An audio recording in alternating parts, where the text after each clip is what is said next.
Good morning, Facebook. Good morning, good morning. It is a little before 8 a.m. here on Wednesday. We are closed today. And I'm going to go on my computer here in case I get some comments. I can read them better.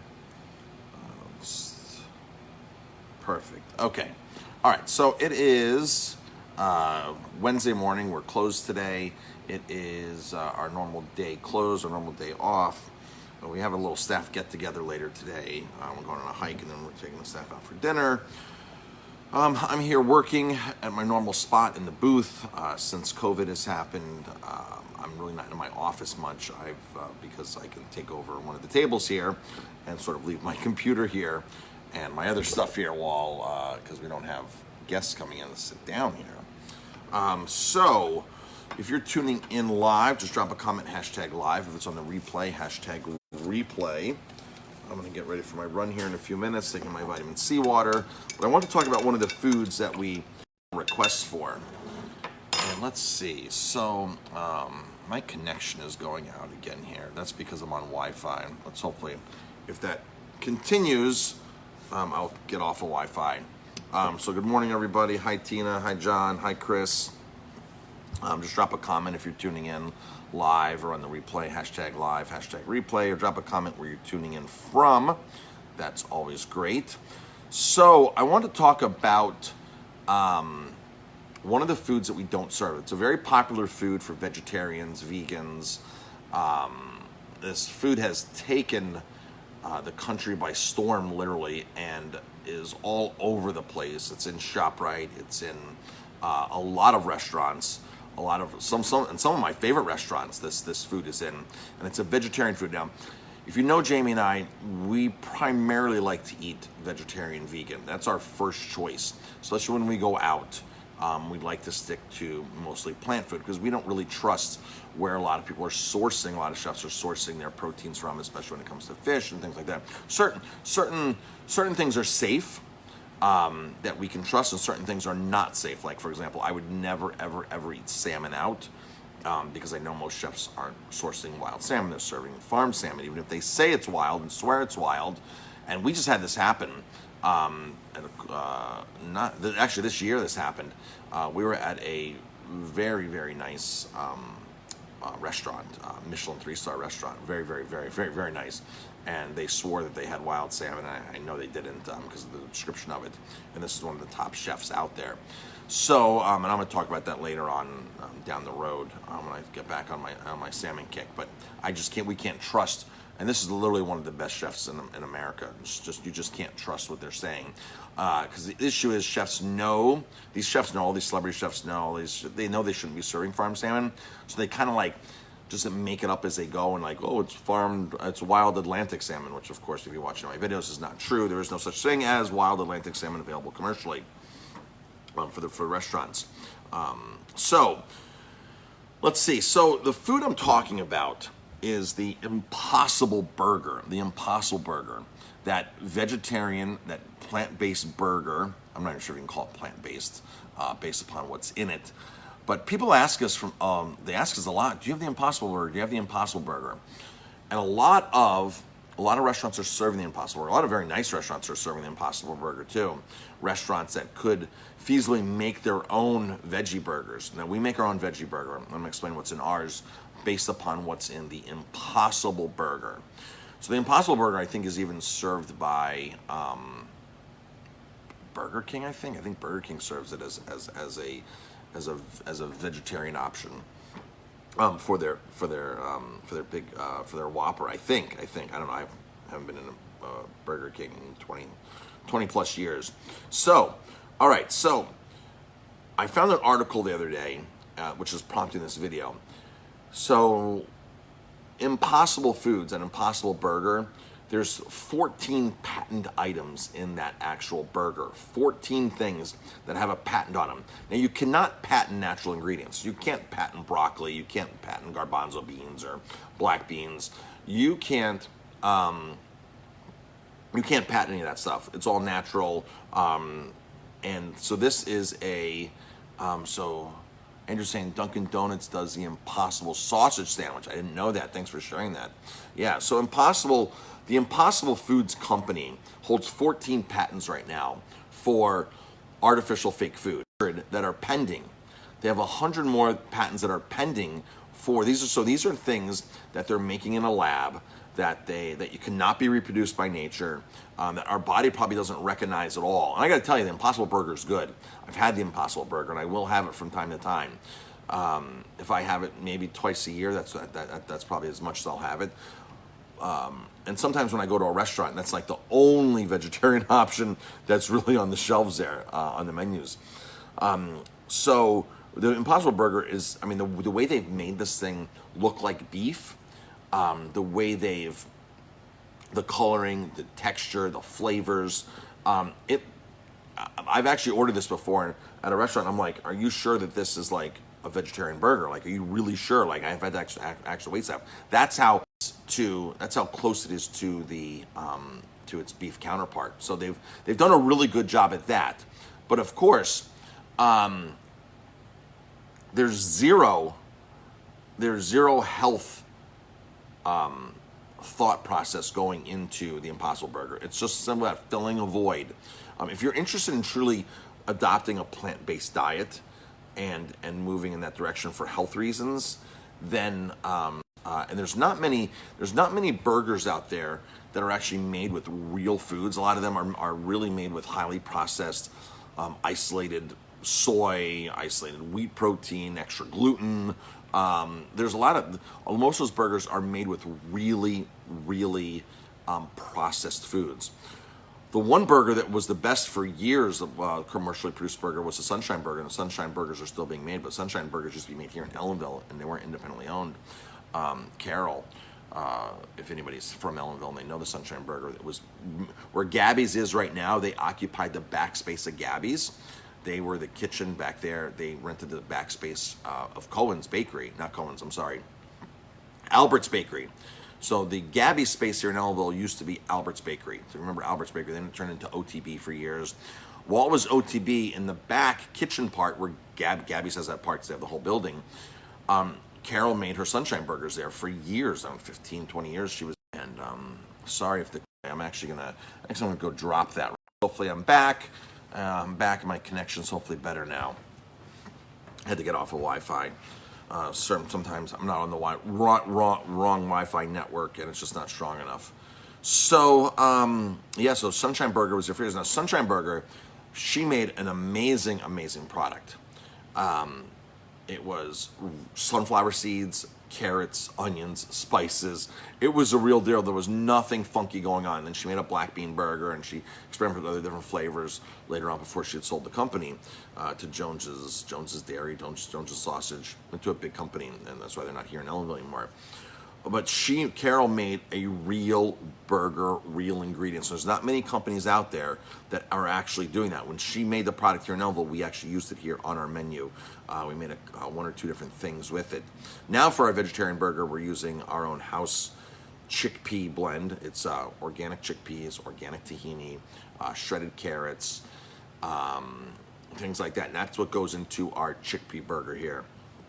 100% all organic ingredients are going in there, real ingredients, so it's really awesome. So that's why, folks, we do not serve the Impossible Burger. It's just not real food.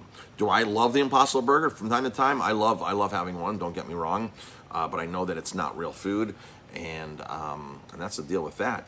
Folks, I have been spent all day yesterday sitting at this booth right here working on our next Italy trip in April. I've not promoted the trip really at all. That's because I think we have 2 spots left. Like, we are at the point where we're sold out. We have people keep asking us every time they come in on a daily basis, because we have the pictures of Italy all around the restaurant now. Literally adding all these pictures of Italy around the restaurant. People are and outside.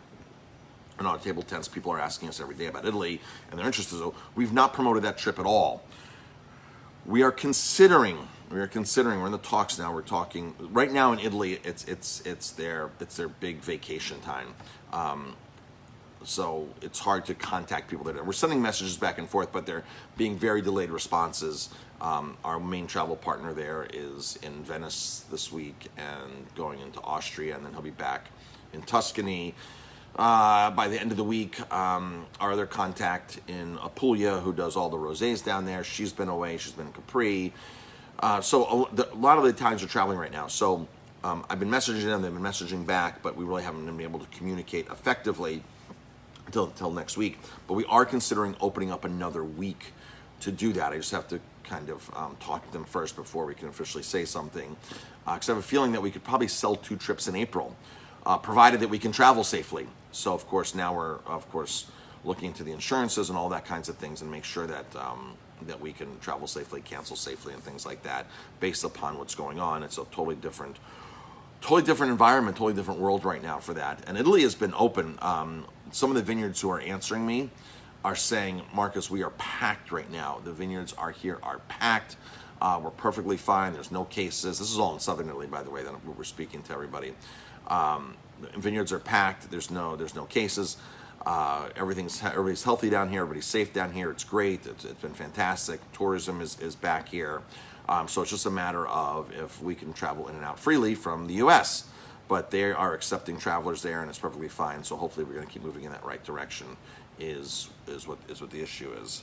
And if that's the case, we might open up a second tour of southern Italy based upon the overwhelming response based upon that. Now, the southern Italy, for me, holds a special spot because that's where my family's from. My family is from Fasano, just outside of Bari, and that's where we're going to be going through. We land in Bari, and we go right past Fasano. We go into Brindisi. We go to Molfetta. We go down to more down towards Lecce, down towards the Cape. Then we go to Manduria, Salento. So we do all these. We do this amazing tour that Jamie and I did last year ourselves. Jamie and I showed up there, did this whole tour. Now we have everything on our website, VIPWineryVacations.com or AromaTimeBistro.com. Click on the top link, Southern Italy Tour. We are in the process of really now pinpointing down our exact itinerary for that. At first, we know where we want to go. We know the hotels we want to go. We put everything on the website, and it's 90% correct. But now we're actually connecting the dots and saying, okay, here's what we're having for dinner. Here's what we're having for lunch. Here's the wines we're going to be drinking. So now we're actually really connecting the dots much more distinctively. And that's where the conversations happen with our contacts in Italy, which won't be happening until next week. So we've been changing a couple things on the website based upon what I can see logistically. And it's tough when you're here trying to plan there from here. If you've never been there, we've been there and we know the lay of the land, and that's just part of the reason why our trips are so successful. Is because Jamie and I are taking you to places that we've actually been to before. Somebody made a comment yesterday. Try this travel company, an American travel company, folks. We don't partner with any American travel companies with this, and this is one of the reasons which makes it even more of a success. We did in the beginning. And it didn't quite work out the way Jamie and I would have liked it to work out. When we do it ourselves, we have more control. When we can spend more money, we don't have to to have a meeting and figure out if this is in the budget or not. Jamie and I are just able to take care of things and throw money at things. So I've got a comment here. Andrew, thanks for educating us on the Impossible Burger. Brindisi is very close to Greece. Yes, Brindisi is southern. So Brindisi is southern Italy. Those ports there, Bari, Brindisi, on that eastern shoreboard of Apulia, those go right to Greece. That's your direct contact right to Greece. You can take a ferry over, or a quick flight from Bari to Greece is nothing. People that go on our trips always stay later, or they most people, not everybody, but a lot of people do stay earlier, go earlier, or they stay later. It's got that better. They go earlier or stay later. And that's because you can get a really inexpensive flight once you're in Italy from Ryanair. I mean, you can literally fly all over Europe. It's like €59. It's insane what friends fly for in Europe. Flying around Europe, it's pretty crazy how inexpensive the flights are. Ryanair is a reputable airline company that is the leader in the low fare. There's lots of companies like that. But you can literally fly from Rome to Bari for €59. You can fly to Venice. You can fly to Pisa. You can fly into Germany and to Spain. You can fly all over. They're pretty inexpensive. Nothing more than €100 in the past. So, hey Dave, Dave's on. Dave has a restaurant up in Greece, New York, not the Greece country, as Andrew made a comment on Greece. So Dave is in Greece, New York, just outside of Rochester, the Rochester area, right up there on the Lake Ontario. So good morning, Dave. So back to how we work our trips. Previously, our first trip, we worked with a travel agent here. And then they worked with a travel partner there, and I handled all the contact information. I handled all of the vineyards we wanted to go, this and that. And then by the time we got the itinerary back, which I didn't have much control of, things got convoluted, and there were wineries in there that I didn't know, and all of a sudden I had to start buying their wine and this and that, and it became too many layers. And then after a couple times that, Jamie and I said, well, it's all of our contacts, it's all of our wineries. We know the lay of the land. Why don't we just take over the part that a travel agent here in the U.S. would do, so we can gain more control? And that's exactly what we did. And the last trip was extremely successful because of that. So what we do, like for example, like yesterday, I'm working with setting up a tour with Lucano. Lucano is the distillery that makes Amaro, they make limoncello, they make a great coffee liqueur. If you know Amaro, you probably might know Lucano. They're here, they have a very strong presence in New York. So I'm now scheduling the tour for there. And so I message the owner's son directly, one of the family members. I message him directly on Facebook and say, hey, this is the day we're going to be there. I need to set up a tour. Please let me know the pricing information. This is what we're looking for. So it's not me going to a travel agent here, the travel agent then going to a ground operator there, because that's what they all do. They go to a ground operator there. And we have a ground operator who helps us fill in the pieces that I can't do.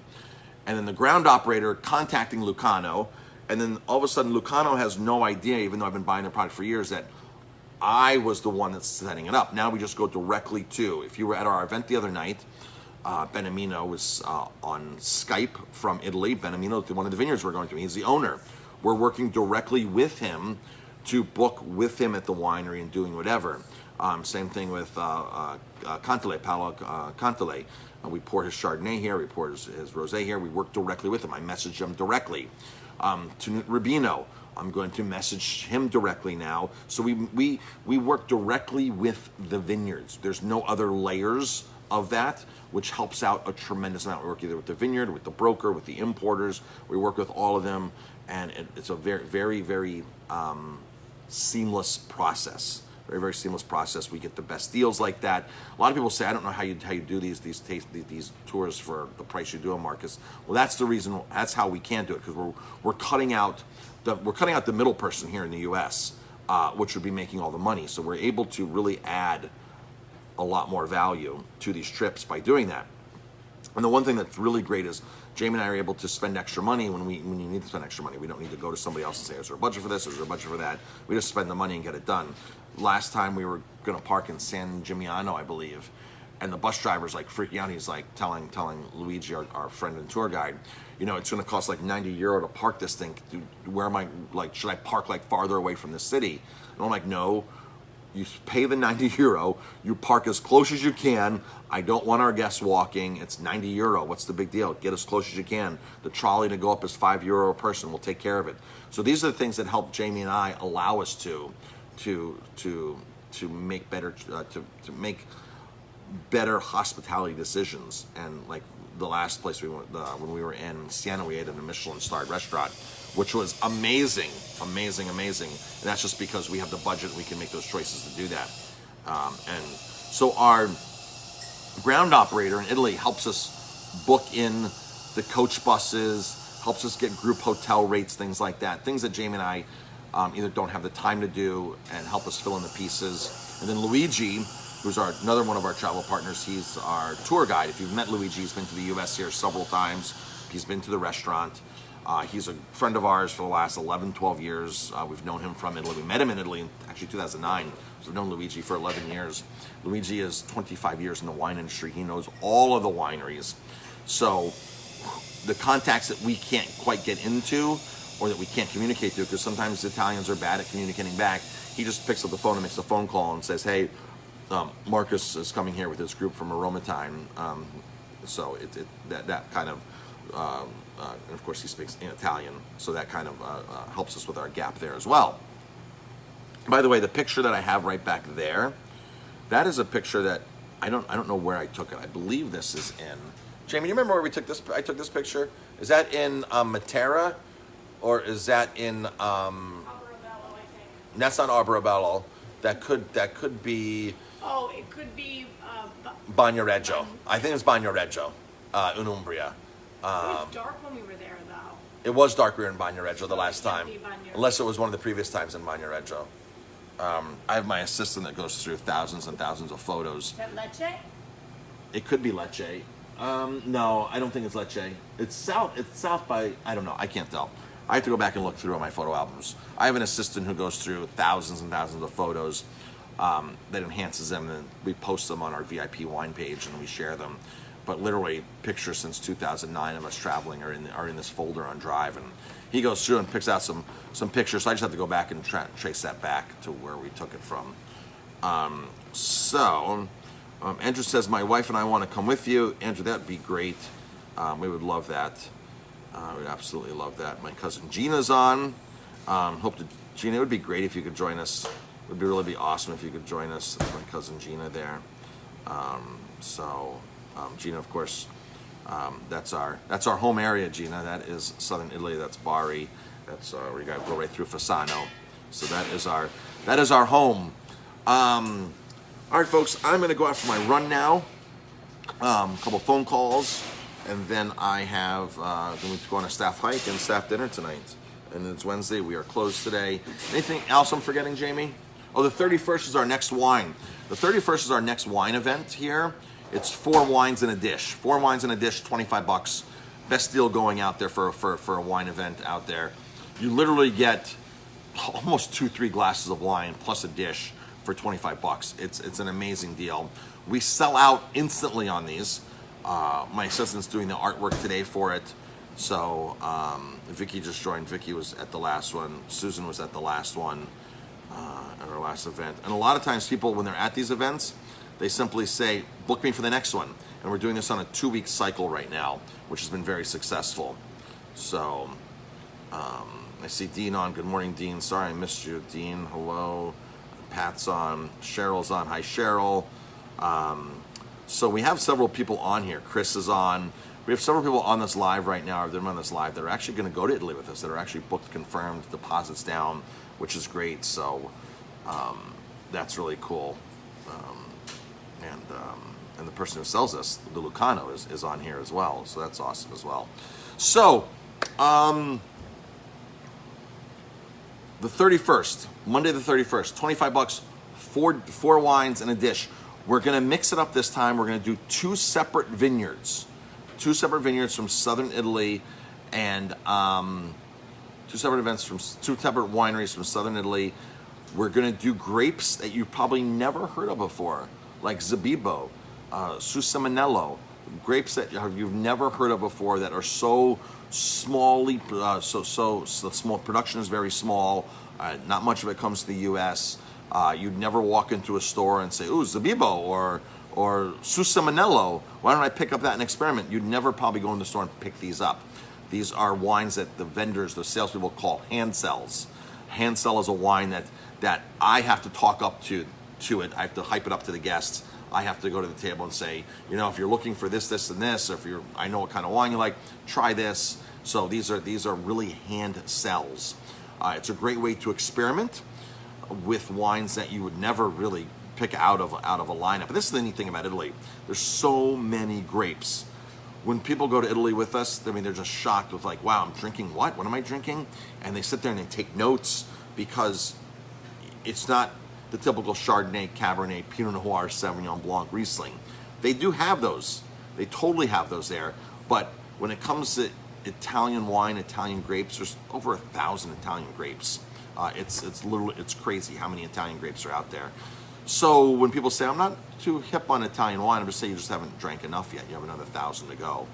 So that's the deal with that. And what's the better way than to enjoy or learn about Italian wine is go to Italy. So that's the best way. But in the meantime, our wine tastings next week, in 2 weeks, the 31st, $25, 647-3000. Make your reservation for that, 647-3000. We're already planning the next one after that. And Michael's on. Michael Davidson, he's the owner of Black Infusions, the infused vodkas that sell so well here. Jamie, you gotta order more apricot this week. Looks like we're almost out. Plan the dinner with him in October. I was gonna say, we just planned something with Michael in October. Michael's coming down to the restaurant. Fig and apricot dinner with Michael here with his, what's that? Spirits and paired up with a dish. Spirits paired up with a dish. So cocktails paired up with a dish. Same format we'll keep it at. It's gonna be a lot of fun. Michael will be here. Michael, great company, great mission. And I know I opened this Facebook Live with talking about the impossible burger and how there's 14 patents with the Impossible Food Company, and they have another 100 pending because there's not real stuff in it. Same thing goes for spirits, folks. A lot of these flavored spirits do not have real ingredients. So it's very rare to find a company like Michael's company that is using the real fruit and nothing but the real fruit in the product. So very, very, very rare to find that.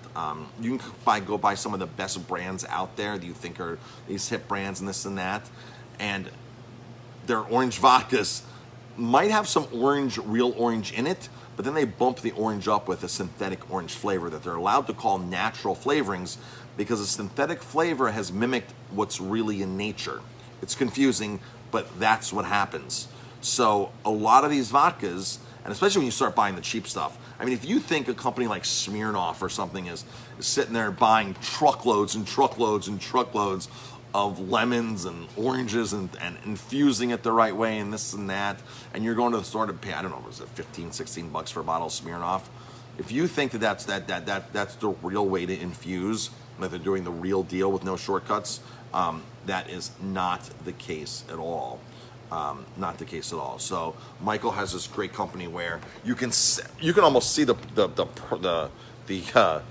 fruits in it because they are the exact color, right? So there's a fig vodka, there's an apricot vodka, right? So that's from the apricot soaking in there and infusing in that, and the fig is right there. So those are, I think, two different types of figs, right, Michael? Black Mission figs and something else. So these sell amazing, by the way. These vodkas here, we sell a good amount of those. They make amazing cocktails. Michael, drop a link to your website because I know you have a ton of recipes on there. So drop a link to your website if you're still listening, Michael. That'd be great. And Michael will be here in October doing this event with us. So yeah, here's another great infused product. This is Real Cherries from New York. This is Harvest Distilling, our friend Derek up there. There's his Applejack made from his own estate apples. So that is also a real infused product as well. There's no funky stuff going on in there. And Michael just dropped a link to blackinfusions.com. So check out his website. So that's the story with that. We're still doing our groceries, by the way. Our groceries are going very strong. Behind you is Reggiano, Wheels of Reggiano, that I took that picture of in one of the very small Reggiano producers that we were at a few years ago in Italy. Very, very small, 11 vats, 12 vats that were firing up to make the cheese, and not many wheels there on storage. So that was really a cool tour we got that one morning. That cheese right there is on sale this week until Sunday, I believe, for $10.99 a pound. It is the best price out there. You cannot get... We have a lot of orders for this, by the way. You cannot find this. Our regular price is $12.99 a pound. To find it for $12.99 a pound is almost impossible. Walmart sells Zanetti, which we know the Zanetti family. We've been in the Zanetti warehouse. We've been in the Zanetti consolidation house. We spent the whole day with the son from Zanetti, who took us here, by the way. Walmart sells Zanetti, and it's $16 a pound. So we're selling... all Reggiano has the same exact specifications. You cannot deviate from the specifications of Reggiano. Zanetti is a consolidation house. So Zanetti buys their cheese from this person, this small producer, who literally fires up a dozen vats a day and you know has several thousand wheels. But then Zanetti buys it from them, puts it into the consolidation warehouse, and then houses a million wheels, ages it, and then puts it on the market. So there's like a 3-tier process of this cheese making. A small guy like this really doesn't finish the cheese and sell it. He just sells it into a consolidation house. But this is one of Zanetti's suppliers. So Zanetti's sells, Walmart has Zanetti, and you can, it's $16 a pound. We always have Reggiano for $12.99 a pound. Now it's $10.99 a pound. We've sold probably almost a half a wheel this week alone, and I'm ordering more. We have orders in. People are saying, I want 5 pieces, and they're about a pound and a half, 2 pounds of each. Sometimes they're about a pound. They range from 1 to 2 pounds a piece. And we literally have people calling us and saying, I'll take 5 pieces, I'll take 10 pieces, 10 pounds, because this cheese will last. This cheese is already 12 months old when it goes to market. It's already a year old. Sometimes some of the cheeses are older. They never say the age on them. They'll say Vecchio, Extra Vecchio. So you really have to know what you're buying. You just have to know the Italian terms. But minimum 12 months. You put this in your refrigerator, properly wrapped, it's gonna last. Cheese is not going anywhere. You're gonna last. If you go online, you'll find out how to wrap it properly. Just do a Google search. You will see that some people claim this will last another year in your home refrigerator, and that it's no problem 2 to 3 months after the expiration date, no problem whatsoever. Folks, it is already a year old, and some of these cheeses will age to 5 years. We've actually had a 5-year, a 60-month Super Vecchio, whatever they call it. Murray's actually sells that. So if anybody wants a 5-year, age, let me just find out. My computer is not cooperating. Murray's cheese, 16-month parm. Let's see what happens. Okay, Murray's cheese. So we have access to Murray's cheeses. Murray's cheeses in New York City, the big cheese store with thousands of cheeses. We have access to their cheese. If anybody wants anything from their store in New York City, we can actually get their product within a couple of days. It used to be within a day, but since COVID happened, things quite aren't the same as far as getting it to us as quick.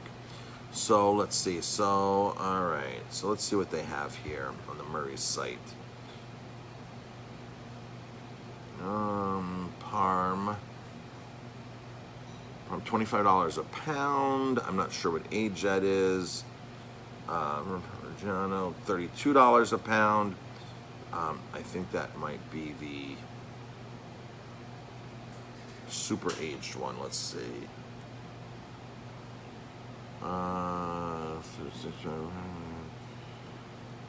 Doesn't say how. It looks old. Here's literally $32 a pound. There's one for $25 a pound. This is 24 months. So here's one that's 24 months that Murray's has for $32 a pound. So there we go. That's their $32 a pound. If you wanted that 24-month-old one, 2-year-old one, which is twice what we're selling you, see how much darker that is? That's a really dark piece of cheese because of the aging. We can actually get you that cheese this week for $32 a pound. So that is available. Anything that Murray's has, we can get. So I don't know if they have the 60-month-old still.